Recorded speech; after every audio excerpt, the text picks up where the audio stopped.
Vivemos uma onda de ataques ao movimento pentecostal e a fé de muitos tem se esfriado. É chegada a hora de clamarmos por um avivamento para nosso tempo. A promessa é para vós e vossos filhos. Uma campanha nacional pela busca do batismo com o Espírito Santo e dos dons espirituais. Acesse campanhaapromessa.com.br. Uma realização CGADB e CPAD.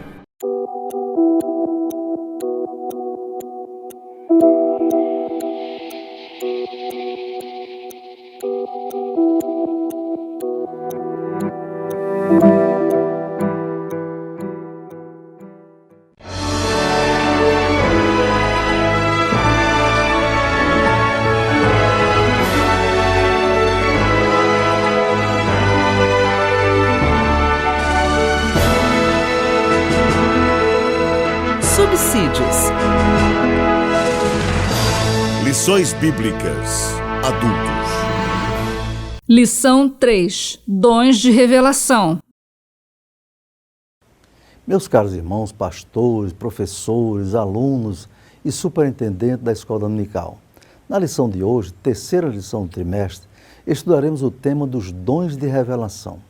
Assunto de grande valor para nós, assembleianos e pentecostais. A palavra de Deus diz: que fareis, pois, irmãos? Quando vos ajuntais, cada um de vós tem salmo, tem doutrina, tem revelação, tem língua, tem interpretação, faça-se tudo para edificação. 1 Coríntios 14, 26. Então, os dons de revelação constituem parte da revelação de Deus concedida ao homem salvo, para que por eles a multiforme sabedoria divina seja manifestada no meio da igreja e os crentes em Jesus sejam protegidos das sutilezas do adversário e das maquinações humanas contra a fé cristã.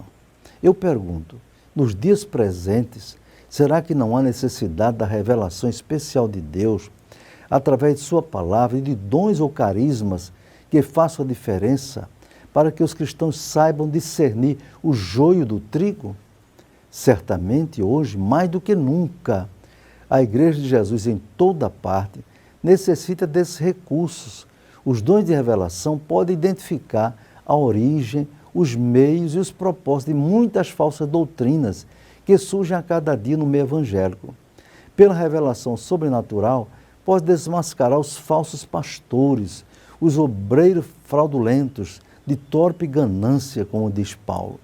Neste comentário, discorreremos sobre 3 tipos de dons de revelação: a palavra da sabedoria, a palavra do conhecimento ou da ciência e o discernimento dos espíritos.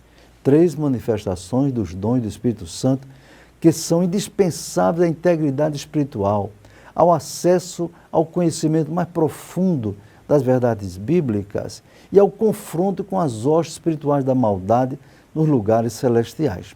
Então, o primeiro tipo do dom de revelação é palavra da sabedoria.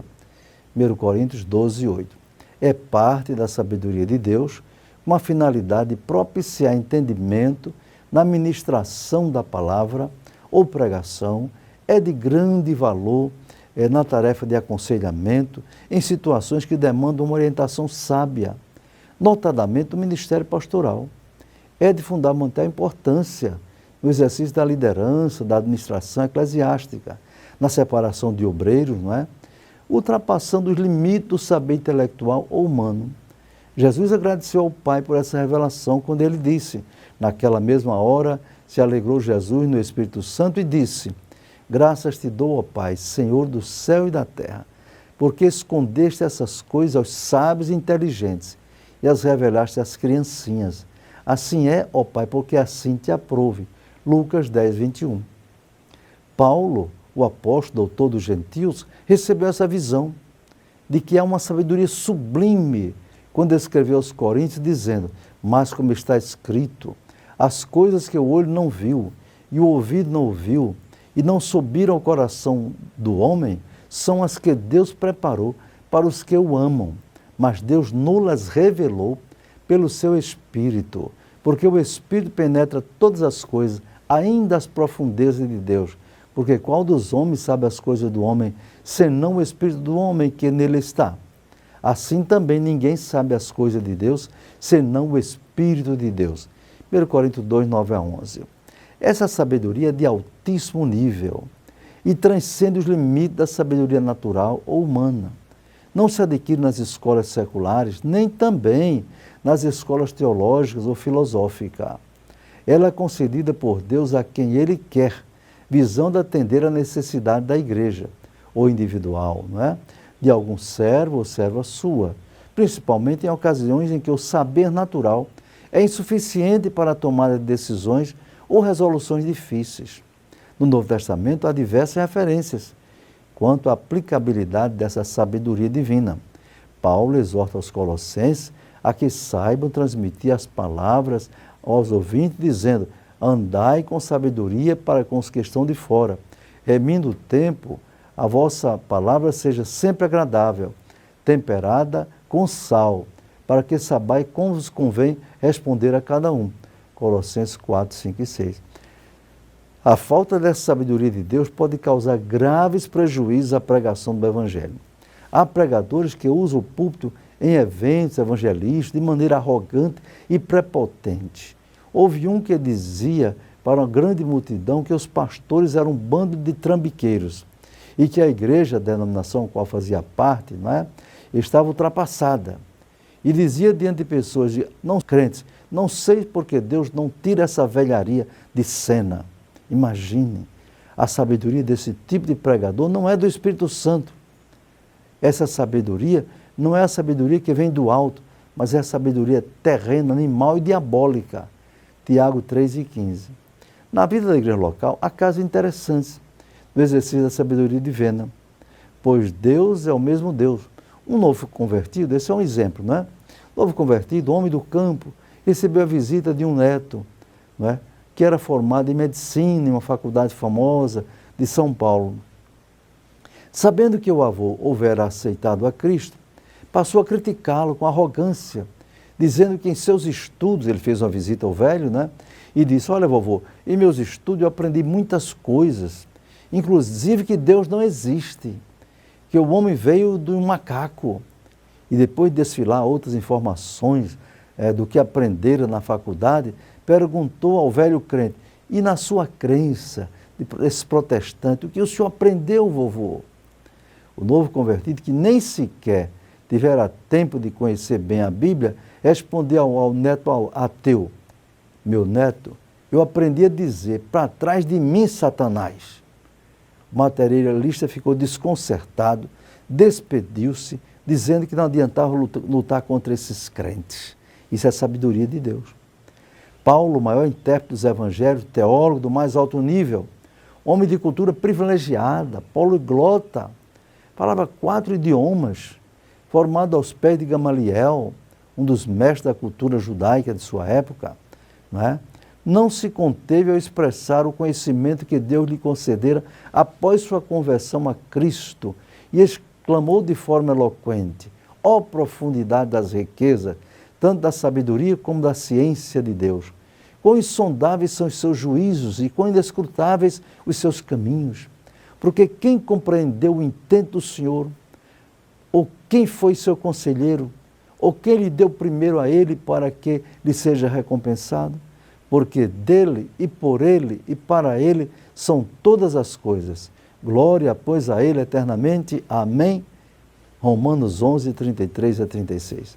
Em segundo lugar, como tipo dos dons de revelação, vem a palavra do conhecimento, está lá em 1 Coríntios 12, 8. A palavra do conhecimento é a manifestação da ciência do conhecimento de Deus. Concedido a homem salvo, não é? Pode ser dado por sonho, por visão, por revelação especial, operando na esfera humana, no seio da igreja, sendo um conhecimento sobrenatural, propiciado por Deus. Podemos dizer que a palavra da sabedoria é a aplicação da ciência de Deus na vida prática, pessoal da igreja. Em Cristo, diz a Bíblia, o mistério de Deus, em que estão escondidos todos os tesouros da sabedoria e da ciência. Colossenses 2, 2 e 3. É que os dons devem ser exercidos no meio da igreja cristã, pois Deus quer que esse conhecimento profundo e sobrenatural esteja à disposição dos seus servos, que o amam, né? Diz ainda, mas como está escrito, as coisas que o olho não viu e o ouvido não ouviu e não subiu ao coração dos homens, são as que Deus revelou e preparou para os que o amam. Mas Deus nos revelou pelo seu Espírito, porque o Espírito penetra todas as coisas e ainda as profundezas de Deus. 1 Coríntios 2, 9. Esse dom revela coisas que não são percebidas pela visão natural, irmãos. É preciso entender a diferença entre o dom da sabedoria e o dom da palavra da ciência. A ciência é o conhecimento profundo concedido por Deus em relação às coisas divinas ou às coisas dos homens, que estão além do conhecimento natural. O dom da sabedoria refere-se à utilização do conhecimento em questões práticas da vida. Conhecimento sem sabedoria é puro exercício intelectual, infrutífero e diletante. O cristão deve ter conhecimento de Deus para viver o cristianismo de forma concreta e sábia. Em terceiro e último lugar, vem o discernimento dos espíritos, 1 Coríntios 12, 10. Mais adiante, na Epístola em Apreço, encontramos o dom de discernir os espíritos. Refere-se à capacidade sobrenatural concedida por Deus com a finalidade de identificar as origens e natureza das manifestações espirituais.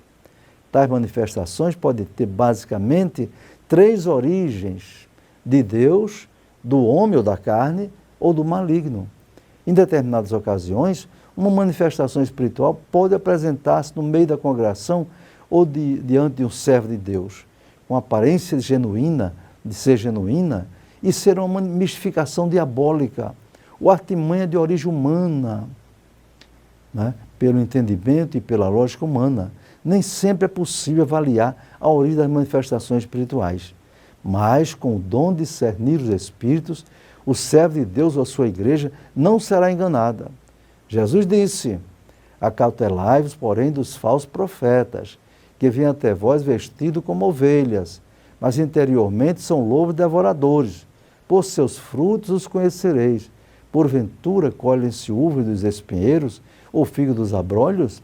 Assim toda boa árvore produz bons frutos, e toda árvore má produz frutos maus. Não pode a árvore boa dar maus frutos, nem a árvore má dar frutos bons. Toda árvore que não dá bom fruto, corta-se e lança-se no fogo. Portanto, pelos seus frutos conhecereis. Mateus 7, 15 a 20. No ministério de Paulo, temos exemplo notável do uso desse dom, em Atos 16, 12 a 18. Ao lado de seu companheiro Silas, chegou à cidade de Filipos, na Macedônia, para onde se dirigir por orientação do Espírito Santo. O adversário não ficaria satisfeito de forma alguma e resolveu atacar de uma maneira muito sutil, usando uma jovem para tecer um dos mais elevados elogios que um pregador poderia receber publicamente. Ela era bem conhecida na cidade, pois era usada por comerciantes inescrupulosos para obterem proveito, não é? Obter lucro, pois ela possuía um espírito de adivinhação. Quando os 2 apóstolos saíram para a oração, a jovem os seguiu, dizendo em alta voz, imaginem, estes homens que vos anunciam o Evangelho, anunciam o caminho da salvação, são servos do Deus Altíssimo. Atos 16, 17. E fez essa declaração elogiosa durante vários dias. Pregadores são seres humanos, sujeitos às falhas próprias de sua natureza. Elogios, em geral, sempre fazem bem ao ego, à parte emocional, não é? Ainda mais quando o elogio é verdadeiro, como era o que a moça propagava acerca dos 2 servos de Deus. Jamais alguém poderia imaginar que aquele elogio não seria de origem legítima. Acontece que Paulo e Silas eram homens de oração e tinham comunhão com o Espírito Santo. Depois de alguns dias, ouvindo aquela declaração, não é? Paulo discerniu a sua origem. Não era nada da parte de Deus. A afirmação era verdadeira, mas a origem e a intenção eram malignas. O diabo queria iludir os apóstolos com bajulação e lisonja, para que o demônio continuasse livre para agir. Após a saída dos servos de Deus do Senhor, disse assim Paulo. Paulo, perturbado, voltou-se e disse ao Espírito, em nome de Jesus Cristo, te mando que saias dela.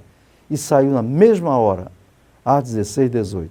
Concluindo, dizemos, no mundo atual, a Igreja de Jesus necessita mais do que nunca da revelação profunda das coisas divinas, né, para discernir entre o certo e o errado, entre o legítimo e o falso, no que respeita a manifestações espirituais, em determinado programa de televisão, não é?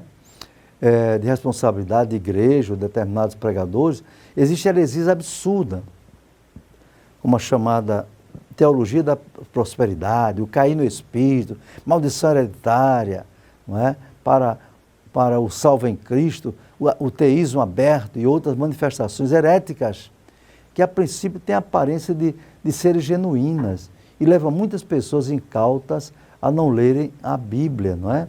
A interessar-se por tais ensinamentos espúrios, que o Senhor conceda à sua igreja os dons de revelação. Há muitos crentes, incluindo a líderes, para presidir a igreja local com segurança espiritual e doutrinária. Que Deus abençoe a todos nós. CPAD, a editora da Escola Dominical.